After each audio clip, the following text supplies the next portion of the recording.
नमस्कार, मैं Dawood. City news Muzaffarpur में आप तमाम दर्शकों का स्वागत है। खबरों की ओर बढ़ने से पहले आइए नजर डालते हैं आज की मुख्य सुर्खियों पर। हेडलाइन के प्रायोजक हैं आवासीय उज्जवल विद्यापीठ। बच्चों के भविष्य के लिए एक कदम हमारे साथ बढ़ें। मुजफ्फरपुर के जिला शिक्षा पदाधिकारी अजय कुमार सिंह ने पारू से भाजपा विधायक अशोक कुमार सिंह पर धमकी का लगाया आरोप। एडीजे मद निषेध सुशील मान सिंह खोपरे ने तिरहुत रेंज के पुलिस अधिकारियों के साथ शराब मामलों को लेकर समीक्षा बैठक की।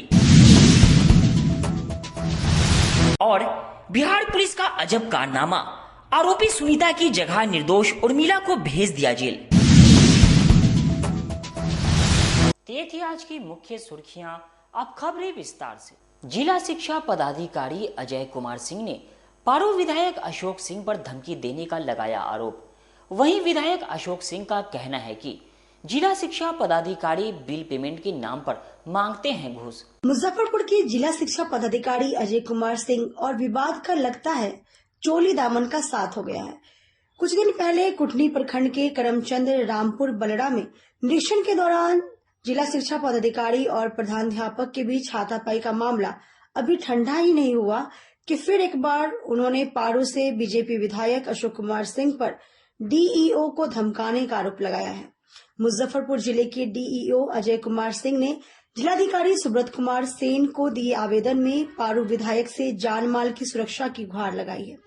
उनका आरोप है कि बुधवार को विधायक अशोक कुमार सिंह अपने समर्थकों के साथ दामूचक रोड स्थित उनके सरकारी आवास पर पहुंचे और नियम विरुद्ध काम करने का दबाव बनाने लगे। मना करने पर उठवा लेने की धमकी दी और गाली गलौज की। डीईओ ने डीएम निदेशक और जिला शिक्षा विभाग के अपर मुख्य सचिव को पत्र भेजकर घटना से अवगत कराया। पत्र में कहा कि सुबह 9:30 बजे पारू के विधायक अशोक कुमार सिंह समर्थकों के साथ आए और कहा कि उनके 8 से 10 लोगों ने बिना कार्यादेश ही विद्यालय में मरम्मत एवं निर्माण कार्य कराया है। उन्हें कार्यादेश निर्गत करने के साथ शीघ्र भुगतान करवा दे। डीईओ ने इसे अवैध बताते हुए ऐसा करने से मना कर दिया। इसके बाद विधायक बिगड़ गए और करीब 5 मिनट तक गाली गलौज की। जाते जाते धमकी दे गए कि देखते हैं तुम कैसे काम नहीं करवाते हो। पूरे मामले को लेकर जब उनसे संपर्क करने का प्रयास किया तो उन्होंने कैमरे पर कुछ भी कहने से इनकार कर दिया। उनका कहना है कि मुझे जो भी कहना था मैंने आवेदन में कह दिया है। वहीं पूरे मामले को लेकर पारू विधायक अशोक कुमार सिंह का कहना है कि जिला शिक्षा पदाधिकारी सबसे भ्रष्ट पदाधिकारी हैं। हमने जिलाधिकारी मुजफ्फरपुर से आग्रह कर अपने इलाके के कई विद्यालयों का मरम्मत करवाया था। विद्यालय में करवाए गए काम में हमारे क्षेत्र के लड़के लगे थे। काम में खर्च पैसे के भुगतान के संदर्भ में हम जिला शिक्षा पदाधिकारी के आवास पर गए थे। वहां हमसे कुल भुगतान का आधा पैसा रिश्वत के रूप में मांगा गया। हमने बोला है कि ऐसे भ्रष्ट पदाधिकारी को जिला में नहीं रहना चाहिए। इनके खिलाफ हम मुकदमा दर्ज करवाएंगे। जिला शिक्षा पदाधिकारी ने कुछ आरोप लगाए हैं आप पर, उसके बारे में कुछ करना है? भ्रष्ट पदाधिकारी है और जब से हम 20 साल से विधायक बने, अब मेरे ऊपर 108 का केस हुआ। कोई अगर आज साबित करके कोई किसी का एक तो आज इस्तीफा कर देंगे विधायकगिरी से। क्या है मेरा 2-3 आदमी लेकर के गया था जिसमें डीएम साहब से मैं कहवाया था उसको कि इनका 2-3-4 आदमी है कम्प्लीमेंट कर दो। उसके गिरा पर वही बुलाया भी हमको आइए एक महीना पहले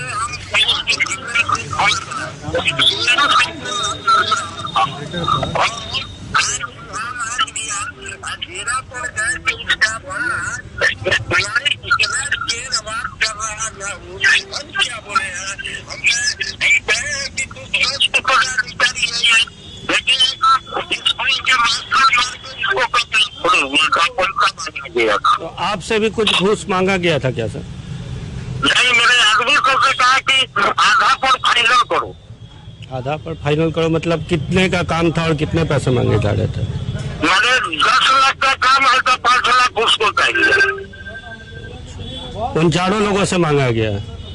हाँ, देखिए ऐसा आप लोग पत्रकार है, ऐसा कभी लूट मार जिला में हुए कर सकता है पाया किया, जो आधा पैसा पेमेंट कर दिया उसका कर रहा है पेमेंट। जो आदमी कहीं अभी कर रहा है, जो कभी आदमी है, और दिनेश सिंह के आदमी को पेमेंट किया, मेरा 2-3 आदमी है, गांव का लड़का सब है, और उसको माने लाइन जैसा है। तो हम क्या, हमको यही कहे उसको कि यार इतना भ्रष्ट अफसर इस जिला में नहीं रहना चाहिए कि जब से आया। अच्छा, जो चारों लोग थे आपके साथ ठेकेदार, क्या वो लोग इन पे FIR करेंगे घुसखोरी को लेके? हाँ, जो 4 ठेकेदार आपके साथ थे, क्या वो इन पर घुसखोरी को लेके FIR करेंगे?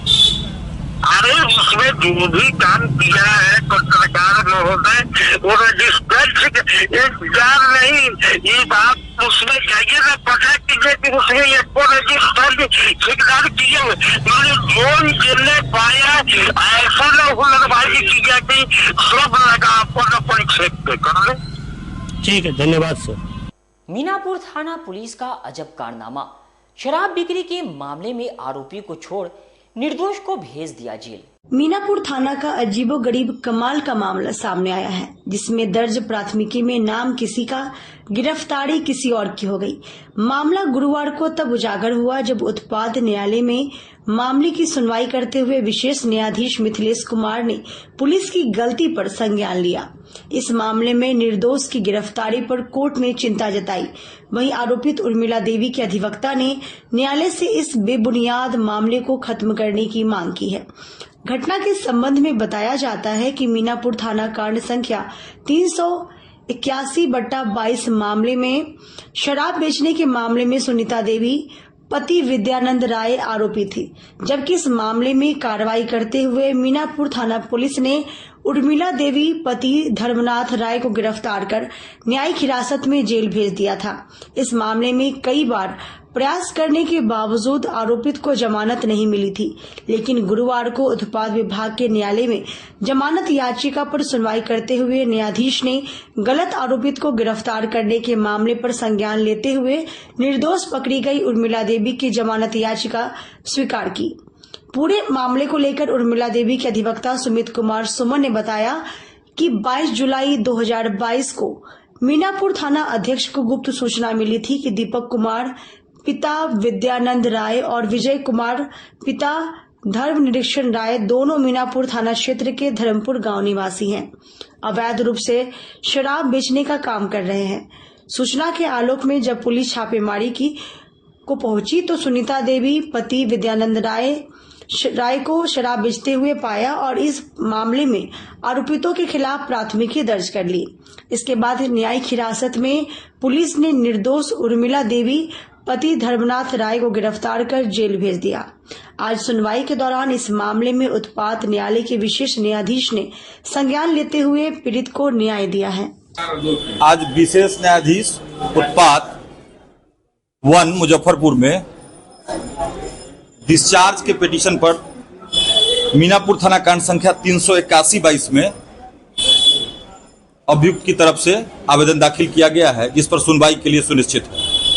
इस मामले में हुआ यह है कि जो बिहार में FIR दर्ज होने के बाद पोर्टल पर अपलोड किया जाता है FIR, तो अपलोडेड FIR और जो कोर्ट में FIR है जिस पर विचारण चल रहा है, वो दोनों FIR में भारी बदलाव है।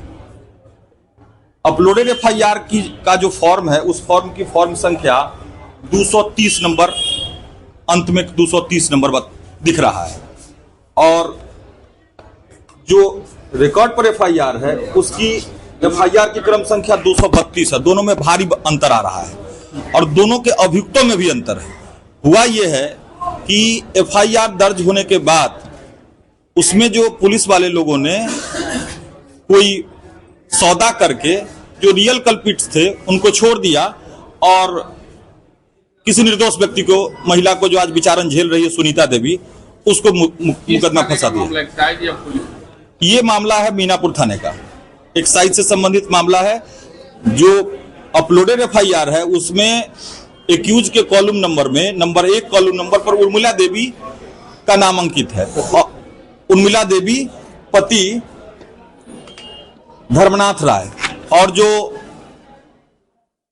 ऑफलाइन है, जो कोर्ट में FIR चल रहा है, इस पर सुनवाई चल रही है, उसमें सुनीता देवी पति विद्यानंद राय अंकित है।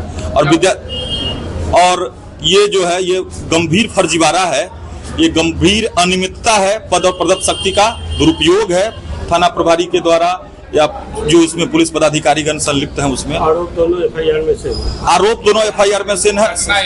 घटना एक है, FIR 2, अभियुक्त 2 और बदलाव किया गया है, नाम में बदलाव किया गया। अभियुक्त को बचाने के लिए और अभियुक्त को फंसाने के लिए, निर्दोष व्यक्ति को फंसाने के लिए ये फर्जीवाड़ा की कार्रवाई की गई है, जो खुल के सामने आ रहा है। मुजफ्फरपुर पहुंचे ADG मद निषेध सुशील मान सिंह खोपड़े ने IG कार्यालय में तिरहुत रेंज के पुलिस अधिकारियों के साथ समीक्षा बैठक की। बिहार पुलिस के ADG सुशील मान सिंह खोपड़े गुरुवार को मुजफ्फरपुर पहुंचे, जहां उन्होंने IG ऑफिस में तिरहुत रेंज के पुलिस अधिकारियों के साथ एक महत्वपूर्ण समीक्षा बैठक की। इस बैठक में DGP के दिए गए निर्देशों का क्षेत्र में कितने प्रतिशत पालन किया जा रहा है के साथ ही मद निषेध कानून की स्थिति की समीक्षा की।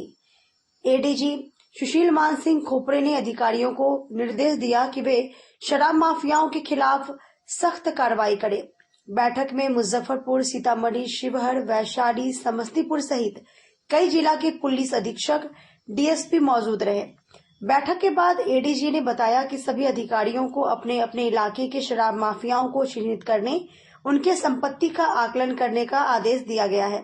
सरकार की नई कानून व्यवस्था BNS में संपत्ति कुर्क करने सहित कई अन्य प्रावधान हैं, जिनके तहत कार्रवाई करने को कहा गया है। नहीं, आज की बैठक में जनरल यहाँ पर क्या सिचुएशन है उसके बारे में फीडबैक लिया गया सभी पदाधिकारियों से।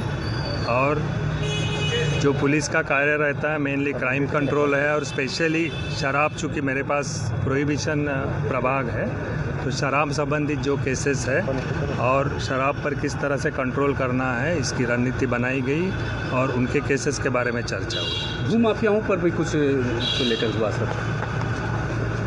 वो तो जनरल क्राइम है, जो लैंड रिलेटेड हो, बालू के रिलेटेड हो या शराब के रिलेटेड हो, उस पर भी कतिपय निर्देश दिए गए हैं और उसके बारे में हेडक्वार्टर में चर्चा होगी। इसके बाद वहाँ से कुछ निर्देश इनको मिल जाएंगे। कई अपराधियों का संपत्ति कुर्क करने का निर्देश दिया गया है सर। अपराधी वो तो प्रक्रिया पहले से यहाँ चल रही है। अपराधी जो है, चाहे शराब के अपराधी हो, चाहे अन्य किसी भी कारण से जो अपराध में आए हैं, जो बड़े बड़े अपराधी हैं, उनकी संपत्ति पर जो नया एक्ट बना है BNS, उसके तहत कुर्की का प्रावधान उसमें संपत्ति कुर्क करने का, तो उसके तहत कार्रवाई की जाएगी। बिहार में चिन्हित कर दिया गया है जो बड़े शराब माफिया जो बड़े बड़े संपत्ति को अर्जित किए हैं, उन लोगों को भी लिस्ट बनाया गया है। वो लिस्ट बनाया है, उसके बारे में भी चर्चा इसमें हुई और उसमें भी इस तरह के प्रस्ताव जा रहे हैं। 26 फरवरी को प्रत्येक वर्ष की तरह इस साल भी बेहद धूमधाम से 55वीं शोभा यात्रा राम भजन मार्केट से निकाली जाएगी। हर साल की तरह इस साल भी श्री राम भजन आश्रम गोला रोड में महाशिवरात्रि के मौके पर 55वीं भव्य महादेव की बारात निकाली जाएगी। मौके पर झांकी के संयोजक केदारनाथ प्रसाद ने बताया कि इस बार भोलेनाथ की 55वीं भव्य झांकी दिन के 1 बजे से निकाली जाएगी, जो पूर्व से ही निर्धारित मार्गों से गुजरेगी। केदारनाथ प्रसाद ने बताया कि इस बार अर्धनारीश्वर स्वरूप झांकी में मुख्य आकर्षण का केंद्र रहेगा। समारोह के संयोजक पूर्व विधायक केदारनाथ प्रसाद ने बताया कि झांकी सज्जा तैयार करने में 30 से अधिक कलाकार लगाए गए हैं। 25 फरवरी को सज्जा स्थल पर मरवा मटकोर और 26 को शिव बारात झांकी के साथ निकाली जाएगी। रात में बाबा गरीबनाथ मंदिर में शिव पार्वती विवाह संपन्न होगा। शोभा यात्रा में गणेश जी ध्यान मग्न शिव की आराधना करते देवी देवता, जंगल पहाड़ के ऊंचे शीर्ष पर हनुमान जी का दर्शन होगा। ब्रह्मा नारद जी एवं पहाड़ पर तप करती माता पार्वती का अद्भुत दर्शन करने को मिलेगा। बसहा पर सवार दुल्हा के साथ भूत पिशाच बारात में रहेंगे। यमराज और बाबा गरीबनाथ का भी दर्शन हो सकेगा। एक बड़ा स्वरूप बनाएंगे, साक्षात अर्धनारीश्वर, जिसमें माँ पार्वती और भोले शंकर दर्शन में देखे जाएंगे। और जो कोई कागज मूर्ति या मट्टी का नहीं होगा वो साक्षात अर्धनारीश्वर होंगे। अर्थात आप अर्धांगिनी, जब शादी करते हो तो अर्धांगिनी होती है, आप आधा अधूरा रह जाते हो। नेता लोग कहते हैं ना कि आधा अधूरी हमारी आबादी 50% महिलाओं की जागरूक नहीं हुई है। कैसे होगा जागरूक?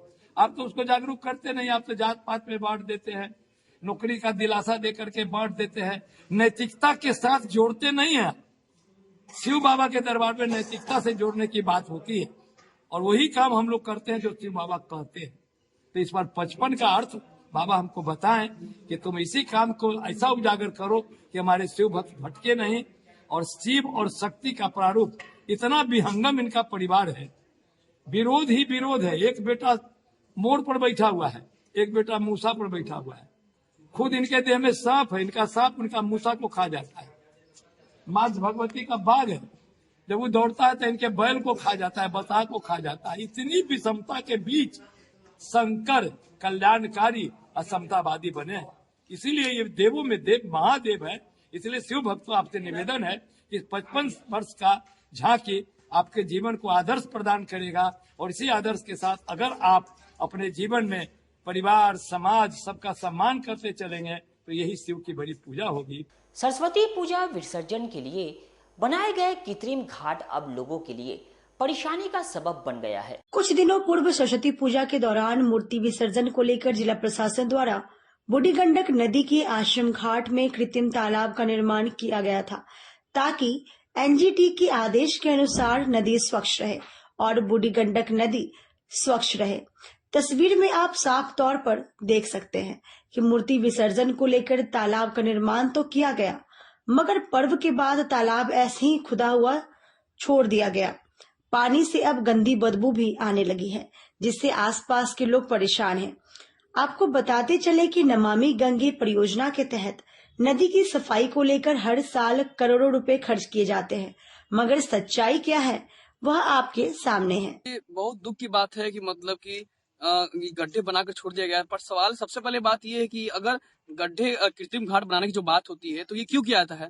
अगर नदी को प्रदूषण कमी से संरक्षण के लिए किया जाता है तो सबसे पहले इस पे भी काम होना चाहिए। अगर कृत्रिम घाट बनता भी है तो इसको अगर बना तो अगर मूर्ति विसर्जन हो गया तो फिर उसको फिर साफ सफाई होना चाहिए। अभी जो व्यवस्था यहाँ पर देख रहे हैं, मतलब कि यहाँ पे पहुंचे हैं, मतलब कि वहाँ देखिए पूरा मतलब कृत्रिम घाट बना हुआ है और मूर्ति उसमें है। पूरा पानी महक रहा है, ऐसा महक रहा है कि यहाँ पे रहना मुश्किल है। अगर कोई आदमी यहाँ पे आए तो वो गंदगी से बीमार पड़ जाएंगे। दूसरी बात यहाँ पे देख सकते हैं पूरा गंदगी का बाढ़ लगा हुआ है। अगर कोई पर्व त्योहार रहेगा तो बड़े बड़े वादे किए जाते हैं, ये होगा वो होगा, और उसका जब खत्म हो जाता है तो सब काम खत्म होता है। और दूसरी बात यह है कि सरकार की नमामि गंगे कार्यक्रम चलती है जिसमें कि नदी को संरक्षक और प्रदूषण के लिए करोड़ों का प्रोजेक्ट चलता है। पर बहुत दुख की बात है कि यहाँ पे सिर्फ खाना पूर्ति होती है। अभी देख सकते हैं बीच में वो गाद है, ये बहुत बड़ा खतरनाक गाद है। ये नदी के जो हम इसको पेट बोलते हैं, जब पेट में गाद जब आ जाता है तो इससे खतरनाक ये होता है कि जब बाढ़ आती है तो पानी का जो लेवल होता है वो और ऊपर रहता है। इससे क्या होता है कि जो बांध किनारे जो लोग रहते हैं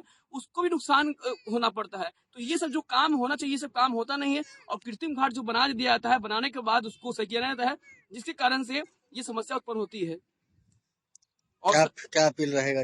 अपील यही है कि मतलब कि सरकार की जो योजना है गंगा नदी को लेकर जो चल रही है, नमामि गंगा प्रोजेक्ट चल रही है, जैसे कि सीढ़ी घाट बन गया, यहाँ पे घाट तो बन गया पर सवाल इसको मेंटेनेंस नहीं किया जाता है। मतलब बन गया टूट रहा कोई मतलब नहीं है। तो जो सरकार की नमामि गंगे कार्यक्रम चलती है, करोड़ों रुपया खर्च हो रहा है, इसका सही यूज हो और हमेशा यूज हो। ये ना कि सिर्फ पर्व त्योहार के समय, मतलब कि छठ पूजा आया, दुर्गा पूजा आया, ये आया, उसमें घाट को बना दिए, सजा दिए और उसके बाद देख सकते पूरा गंदगी का अंबार पड़ा हुआ। ये बहुत दुख की बात है। तो मैं संजय रजक और आप मीडिया के माध्यम से शहर के अधिकारी और नेता को अपील करना चाहेंगे कि जिस प्रकार सरकार की जो योजना है उसको जमीन पर उतारे और जमीन के उतार कर और ये सब जो समस्या है गंगा करने सफाई की व्यवस्था हो या मतलब कृत्रिम घाट की हो वो सही करे।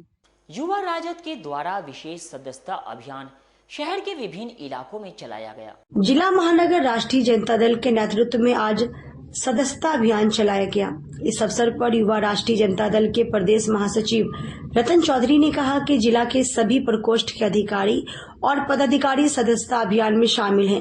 हम लोग सदस्यता अभियान के साथ साथ आम जनता को भी जागरूक करने का काम कर रहे हैं। साथ ही हमारे नेता एवं बिहार सरकार के नेता प्रतिपक्ष तेजस्वी यादव के माई बहन मान योजना के बारे में भी माताओं और बहनों को जानकारी दे रहे हैं कि आगामी विधानसभा चुनाव में राष्ट्रीय जनता दल की सरकार बनती है तो हम माता और बहनों को प्रत्येक माह 2500 की राशि देने का काम करेंगे। साथ ही आगामी 5 मार्च 2025 को पटना के मिलर हाई स्कूल में लाखों की संख्या में युवा राजद के कार्यकर्ता बिहार के कोने कोने से पटना पहुंचेंगे और अपने नेता तेजस्वी यादव के कंधों को मजबूत करने का काम करेंगे।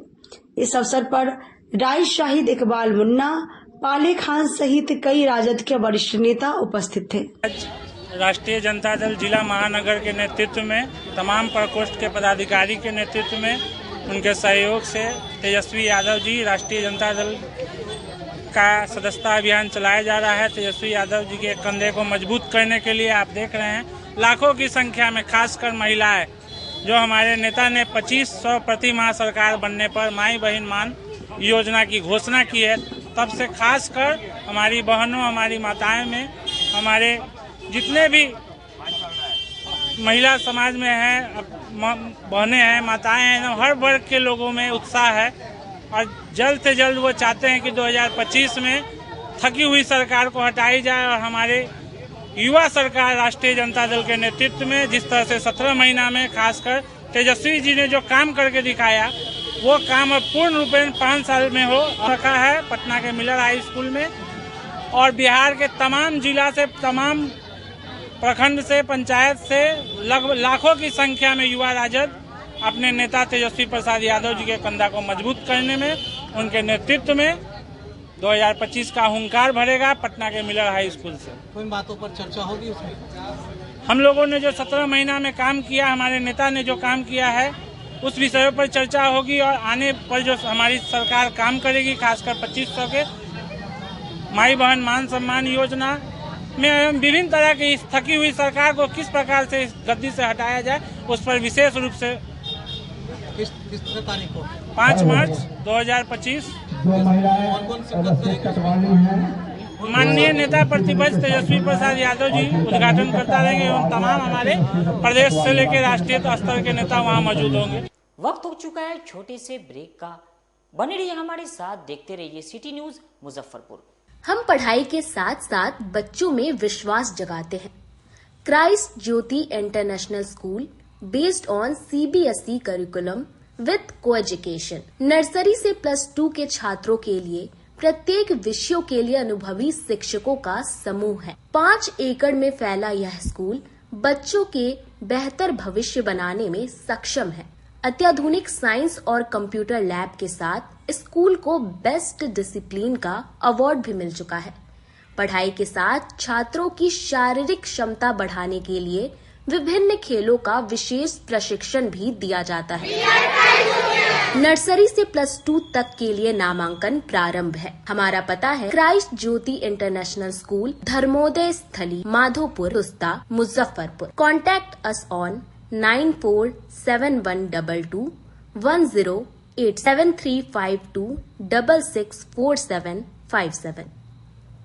मैं प्रिंसिपल क्राइस्ट ज्योति कृतिका मृणालिनी अपने बच्चों के बारे में, अपने स्कूल के भविष्य के बारे में बेहतर निगरानी रखती हूँ। मेरे स्कूल में क्वालिटी बेस्ड एजुकेशन होता है। हमारे स्कूल को हाल ही में बेस्ट डिसिप्लिन अवार्ड से नवाजा गया है। हमारे शिक्षक ट्रेंड हैं, अनुभवी हैं और हम अपने बच्चों को पारिवारिक माहौल में पढ़ाते हैं। अपने सपनों की आशा को दे एक नई पहचान माँ भवानी डेकोर प्राइवेट लिमिटेड के साथ, जो है ऑथराइज्ड डिस्ट्रीब्यूटर ऑफ कजारिया। देश की मिट्टी से बनी टाइल से देश को बनाते हैं और जहां मिलती है सभी प्रकार के Indian and imported granite, marble, sanitary एवं कोटा स्टोन का अनोखा एवं आकर्षक संग्रह। माँ भवानी डेकोर प्राइवेट लिमिटेड मतलब a complete floor solutions. New 0 mile Dadar road, Muzaffarpur. Call 9934753111। लगातार 10 वर्षों से विभिन्न परीक्षाओं में सर्वश्रेष्ठ परिणाम। हम हैं आवासीय उज्ज्वल विद्यापीठ मुजफ्फरपुर। इस स्कूल में सर्वश्रेष्ठ कोचिंग पैटर्न से बच्चों को पढ़ाया जाता है। प्ले से 10वीं तक की पढ़ाई स्वच्छ वातावरण में कराई जाती है। यहाँ आधुनिक छात्रावास की व्यवस्था है। उज्ज्वल विद्यापीठ का मुख्य उद्देश्य रामकृष्ण मिशन, नवोदय नेतरहाट, सैनिक स्कूल, सिमुलतला गुरुकुल, सिंधिया कन्या विद्यालय जैसे अनेक भारतवर्ष के प्रतिष्ठित विद्यालयों में कुशल, प्रशिक्षित, अनुभवी एवं शहर के सर्वश्रेष्ठ शिक्षकों द्वारा तैयारी कराई जाती है। 1.5 एकड़ में फैला इस स्कूल का वातावरण काफी शांत है। Free computer classes, science lab और स्मार्ट क्लासेस है।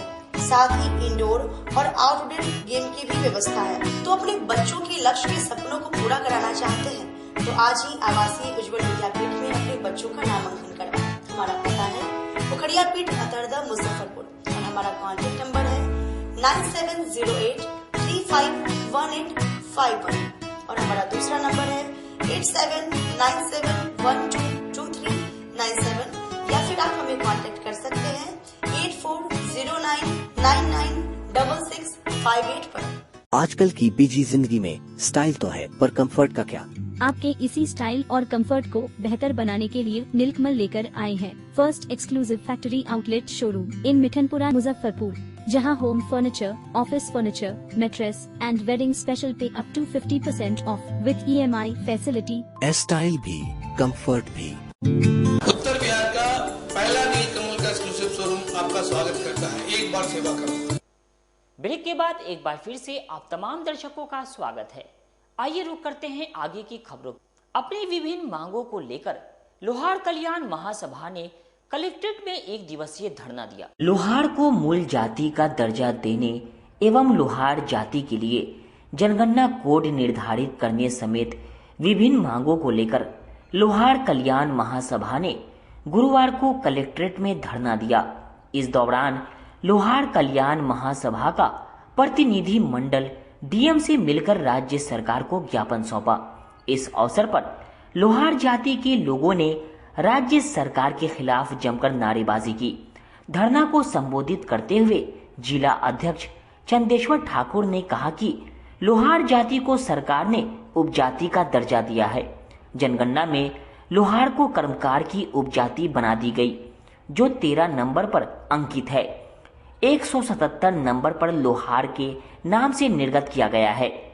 हम लोगों ने 1 सप्ताह पहले भी राज्य सरकार एवं DM को ज्ञापन सौंपकर लोहार जाति के लिए अलग कोड निर्गत करने की मांग की थी, लेकिन सरकार ने अब तक कोई काम नहीं किया है। हम लोगों ने तंग आकर धरना दिया है। उन लोगों का कहना है कि लोहार को मूल जाति बनाते हुए जनगणना के लिए कोड निर्धारित किया जाए। पूरे बिहार में 41 लाख लोहार जाति के लोग हैं। अगर सरकार कोड निर्गत नहीं करती है तो लोहार जाति विधानसभा चुनाव में सरकार का विरोध करेगी। पर आज 11 सूत्री मांग के लिए लोहार कल्याण महासभा मुजफ्फरपुर जिला इकाई धरना पर बैठी है। पहला मुद्दा भारत सरकार से है। हमारा 1976 संविधान संशोधन में लोहार को जनजाति का दर्जा दिया गया है महामहिम राष्ट्रपति के द्वारा, और प्रधानमंत्री जी इसको खत्म कर दिए। हम प्रधानमंत्री जी से मांग करते हैं कि अनुसूचित जाति जनजाति संशोधन अधिनियम भारत का राजपत्र असाधारण 1976 में लिखित लोहार क्रम संख्या बिहार के लिस्ट पर 22 पर स्पष्ट लोहार लिखा हुआ, उसको लागू क्यों नहीं लागू कर रहे हैं? हम उनसे पूछना चाहते हैं आपके माननीय प्रतिष्ठित चैनल के माध्यम से। जब गलती होता है उसको सुधारा जाता है। हमारा जो गलती था उसको सुधार दिया गया राष्ट्रपति जी द्वारा, उसको खत्म कर दिया गया। हम उससे पूछना चाहते हैं कि लोहार के साथ क्या आपको दिक्कत है कि जनजाति का मिला हुआ संवैधानिक अधिकार है उसको आप छीन लिए। उसको एक एक व्यक्ति को लड़का पढ़ने में परेशानी हो रही, नौकरी नहीं हो रही, नौकरी छूट रही है। हम माननीय राष्ट्रपति महोदय से, प्रधानमंत्री जी, गृह मंत्री जी से मांग करते हैं कि आप सिर्फ 1976 का जो संविधान संशोधन किया हुआ है, बाबा साहब भीमराव अम्बेडकर का दिया हुआ जो अधिकार है उसको दीजिए। धरना पर हम लोग लोहार कल्याण महासभा इस धरना स्थल पर बैठने का जो काम किए हैं, ये सरकार के गड़बड़ नीति के कारण हम लोगों ने आज विवश होकर के यहाँ बैठने का काम किया है। तो मैं आपको बताना चाहता हूँ कि 1950 में संविधान बना, बाबा साहेब ने संविधान बनाने का काम किया जिसमें लोहार को अनुसूचित जनजाति के श्रेणी में रखने का काम किया।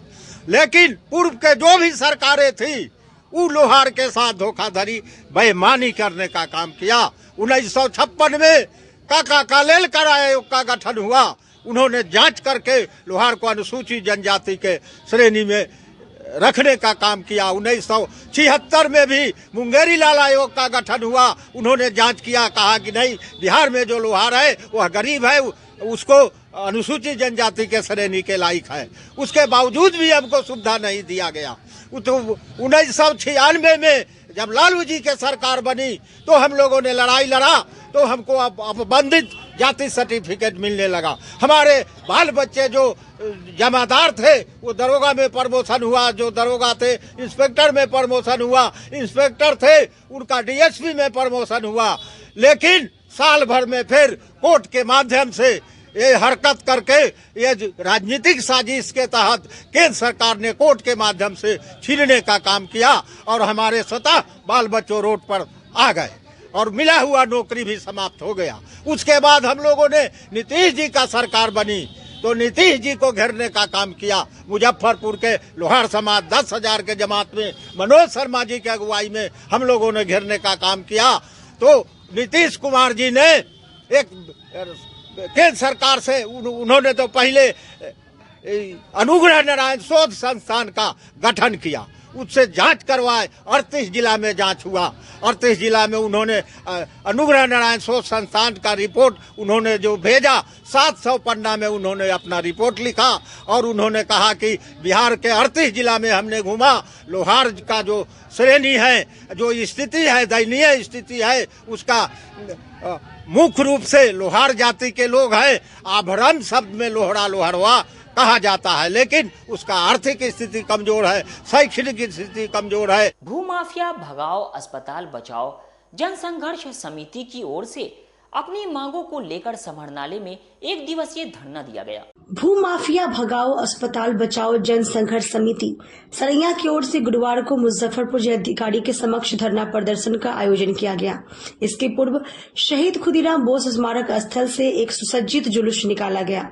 धरना प्रदर्शन को संबोधित करते हुए वक्ताओं ने कहा कि विगत 2 मार्च 2024 को सामुदायिक स्वास्थ्य केंद्र सरैया के प्रभारी चिकित्सा पदाधिकारी डॉक्टर डीसी शर्मा से मिलकर उस स्वास्थ्य केंद्र के पीछे के भूस्वामी आशुतोष शाही, विश्वमूर्ति शाही एवं राजनीतिक संरक्षण प्राप्त कुछ दबंग भूमाफियाओं ने सामुदायिक स्वास्थ्य केंद्र की 4 दीवारी एवं शौचालय तोड़कर NH 722 किनारे से उसकी 62 फीट जमीन पर कब्जा कर लिया। तभी से स्थानीय लोग इस अवैध कब्जे का जनतांत्रिक तरीके से विरोध कर रहे हैं तथा प्रशासन से बार बार अस्पताल की जमीन को भूमाफियाओं के कब्जे से मुक्त कराकर अस्पताल परिसर में शामिल करने की गुहार लगा रहे हैं। लेकिन सत्ताधारी दल के स्थानीय सांसद, विधायक और MLC के दबाव में एक गहरी साजिश के तहत भूमाफियाओं द्वारा किए गए अवैध कब्जे को वैध ठहराने की कोशिश की जा रही है। अंत में 7 सूत्री मांगों का प्रकाशमान पत्र जिलाधिकारी को सौंपा गया।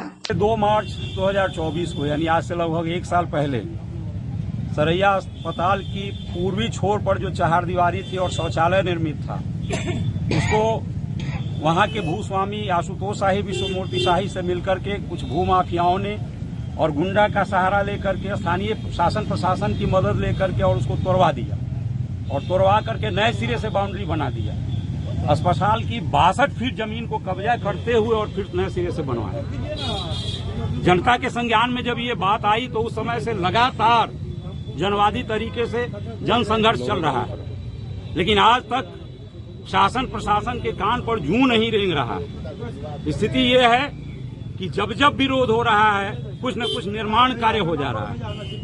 3 बार नापी हुई वहां, पहले CO ने नापी करवाया, फिर ये चूंकि वहां के हॉस्पिटल के प्रभारी डॉक्टर DC शर्मा मिले हुए हैं भूमाफियाओं से, भूस्वामियों से, इसलिए उन्होंने जो मापी हुई उस मापी में उस समय ही CO ने स्पष्ट कर दिया कि 62 फीट जमीन पर भूमाफियाओं ने कब्जा कर दिया है। इन्होंने डॉक्टर ने लिखा फिर से DCLR को कि ये कुछ लोगों को असंतोष है उस नापी से, इसलिए फिर से नापी होनी चाहिए। उस नापी में भी उतना 62 फीट तो नहीं, लेकिन उस नापी में भी कुछ कम करके फिर भी वो कब्जा किया हुआ भूमाफियाओं द्वारा वो साबित आया। 40 फीट से ज्यादा कब्जा दिखाया गया। फिर उस पर असंतोष जाहिर हुआ और जनसंघर्ष चलते रहा। उस क्रम में फिर वो आपको दिवाली के ठीक 1 दिन पहले उतनी भीड़ के समय में सैकड़ों जनता के सामने एसडीओ साहिबा ने, ये पश्चिमी एसडीओ जो आईएएस हैं, इन्होंने नापी करवाई और उस नापी में भी ये स्पष्ट आ गया कि पहले सीओ ने जो नापी करवा करके और जहां पोजीशन कायम किया था पोजीशन, वहां पर ही वो आ रहा है। फिर भी ये भी उस चीज को नहीं मानी। पता नहीं कौन से दबाव में ये सब लोग जी रहे हैं कि वो भी उसको नहीं मानी। और अमीन 3 ग्रुप का था, एक सरकारी अमीन का ग्रुप था, एक भूमाफियाओं का अमीन था और एक ये भूमाफिया भगाओ अस्पताल बचाओ जन संघर्ष कमेटी की ओर से एक अमीन। सबों से अलग अलग रिपोर्ट मांग करके, जबकि सबों ने 2 दिन के मंथन के बाद चिन्हित कर दिया था कि यहाँ तक हॉस्पिटल की जमीन है, फिर भी उस जगह पिलर गड़वाने के बजाय सबसे अलग अलग रिपोर्ट उन्होंने मांगी और यह भी कर दिया कि रेवेन्यू एक्सपर्ट से हम माने उस पर सलाह लेंगे, उसके बाद कुछ होगा। आज तक उनसे हम लोग मांगते रह गए, सीओ साहब से भी, एसडीओ साहिबा से भी, कि हमें दिया जाए वो माफी रिपोर्ट है सो उसको सार्वजनिक किया जाए। आज तक उस माफी रिपोर्ट को सार्वजनिक नहीं किया गया। उल्टे जब भी जनता के द्वारा आवाज उठाई जा रही है उसका दमन करने के लिए भी वहाँ शासन प्रशासन स्थानीय लगा हुआ है और साथ ही साथ कुछ न कुछ नया निर्माण कार्य शुरू हो जाता है। बाज़ाब्ता उन लोगों ने ऑफिस बनवा लिया वहाँ, वो गेट बहुत बड़ा गेट, जैसे यहाँ सामने आप देखते हैं मेन रोड से इधर घुसने के लिए उस तरह का रोड वो गेट बनवा रहा है। ये सब कुछ चल रहा है तो हम इसका पुरजोर विरोध करते हैं। और जब तक ये भले ही बहुत बड़ी संख्या नहीं, लेकिन ये मुट्ठी भर साथी, इनके शरीर में जब तक सांस है, जब तक प्राण है, हम लड़ते रहेंगे अंत तक। ये जो पुलिस अपराधी और प्रशासन ये जो राजनेताओं के संरक्षण में मिलकर के ये जो काम कर रहे हैं, सार्वजनिक संपत्ति हड़पने का काम कर रहे हैं, जिसकी रक्षा के लिए हड़पने वाला जो है उसको जवाब देने के लिए और इस सार्वजनिक संपत्ति की रक्षा के लिए जो शासन प्रशासन बैठा हुआ है, जो पुलिस के पदाधिकारी बैठे हुए हैं। मुशहरी जनता की आवाज के सदस्यों ने डीसीएलआर पूर्वी को ज्ञापन सौंप दाखिल खारिज के मामलों में जल्द निर्णय की मांग की। बिहार की जनता की जन समस्याओं के समाधान के लिए बिहार सरकार कई नियम और कानून बनाई है, पर उसका पालन नहीं हो रहा है। गुरुवार को डीसीएलआर पूर्वी को आवेदन देकर मुशहरी जनता की आवाज के संस्थापक मुक्तेश्वर प्रसाद सिंह ने मांग करते हुए कहा कि दाखिल खारिज के अपील वादों का निष्पादन समय पर किया जा रहा है, पर ऑर्डर में देरी की जा रही है, जिससे काफी परेशानियों का सामना आम आवाम को करना पड़ रहा है। उन्होंने बताया कि आज कुछ समस्याओं को लेकर डीसीएलआर पूर्वी के कार्यालय में मुलाकात के लिए आया था, पर मुलाकात नहीं होने पर कार्यालय में आवेदन देकर दाखिल खारिज समय पर करने की मांग की है। हम आज डीसीएलआर पूर्वी भूमि सुधार उप समाहर्ता महोदय पूर्वी मुजफ्फरपुर के कार्यालय में उनसे मिलने आए थे। मुलाकात नहीं हुई, मैंने लिखित आवेदन दिया है। उनके न्यायालय में दाखिल खारिज अपील वादों की सुनवाई ससमय होती है, आदेश ससमय नहीं होता है। बिहार सरकार और मुजफ्फरपुर के श्रीमान जिला पदाधिकारी महोदय रोज भूमि विवाद और भूमि समस्या के समाधान के लिए बहुत ही रुचि लेते हैं। रोज बैठक समीक्षा करके आदेश निर्गत करते हैं और जो मूल जगह है जहां भूमि विवाद के समाधान का मूल काम होना है वो अंचल और डीसीएलआर महोदय का स्तर होता है। पूर्वी डीसीएलआर महोदय की ये स्थिति है कि इनके यहाँ अपील वादों की सुनवाई होती है, आदेश नहीं होता है, जिससे जनता को काफ़ी कठिनाई का सामना करना पड़ रहा है। हमारे क्षेत्र के बहुत सारे लोग हमसे मिल के यह बात कहे। हम आज आए थे मिलने, मुलाकात नहीं हुई। मैंने लिखित आवेदन दिया है कि हो सकता है आपकी कार्य व्यवस्था कार्यभार बहुत हो, लेकिन जिसको आप आदेश में रख लेते हैं उसका आदेश भी जो करना है वो ससमय हो जाए, ताकि जनता को त्वरित न्याय मिल सके और सरकार का जो निर्देश है और जिला पदाधिकारी मुजफ्फरपुर की जो इच्छा है वो ससमय पूरा किया जा सके। साहेबगंज थाना पुलिस ने बाइक लुटेरा गिरोह के 3 शातिरों को किया गिरफ्तार। साहेबगंज थाना क्षेत्र से गुरुवार को पुलिस ने 3 युवकों को लूटी बाइक के साथ गिरफ्तार कर लिया। एसडीपीओ सरैया कुमार चंदन ने बताया कि सूचना मिली कि बाइक से तीनों युवक किसी आपराधिक घटना को अंजाम देने के लिए इलाके में घूम रहे हैं। साहेबगंज थाना पुलिस टीम को वहां भेजा गया, जहां पुलिस को देखते हुए यह तीनों युवक भागने लगे, जिसे खदेड़कर पुलिस ने पकड़ लिया। गिरफ्तार तीनों युवकों की पहचान विपिन कुमार, विक्की कुमार और एक नाबालिग युवक के रूप में हुई है। इनके पास से बरामद बाइक लूटी गई निकली। जब इनसे सख्ती से पूछताछ की गई तब इन लोगों ने बताया कि इनका गिरोह हाईवे पर बाइक लूटने का काम करते हैं। इन तीनों की निशानदेही पर बैकुंठपुर से एक बाइक, बरवास थाना क्षेत्र से 2 बाइक बरामद की गई। वहीं लूट में इस्तेमाल एक और बाइक बरामद की गई। कुल 4 बाइक के अलावे इनके पास से 2 मोबाइल, 2 देसी कट्टा के साथ 4 गोलियां बरामद हुई है। एसडीपीओ सरैया कुमार चंदन ने बताया कि इनके गिरोह के अन्य अपराधियों की गिरफ्तारी के लिए पुलिस छापेमारी कर रही है। फिलहाल तीनों के खिलाफ एफआईआर दर्ज कर शुक्रवार को कोर्ट भेजा जाएगा, जहां से न्यायिक हिरासत में जेल भेज दिया जाएगा। विगत दिनों एक बाइक की लूट हुई थी, छिनती हुई थी, जिसमें एक टीम गठित किया गया था साहेबगंज थाना प्रभारी के नेतृत्व में, जिनमें साहेबगंज थाना प्रभारी थे, डीआईओ के भी लोग थे और अन्य भी साहेबगंज थाना के पदाधिकारी थे। इस टीम द्वारा आसूचना संकलन करते हुए 3 लोगों को गिरफ्तार किया गया, जिनमें एक का नाम विपिन कुमार और दूसरे का नाम विक्की कुमार और एक विधि विरुद्ध बालक, जिसको निरुद्ध किया गया है। तीनों लोगों के पास से इनके निशानदेही पे 4 बाइक बरामद किया गया है। जो एक बाइक जो बैकुंठपुर थाना में चोरी हुई थी, 2 बाइक बरवास थाना में चोरी हुई थी और एक अन्य बाइक जो अन्य एक कांड में लूट की है बरामद किया गया है। इनके पास से 2 मोबाइल भी बरामद किया गया है और इनके पास से 2 देसी कट्टा भी बरामद किया गया है, जिसमें 3 कारतूस भी मिले हैं।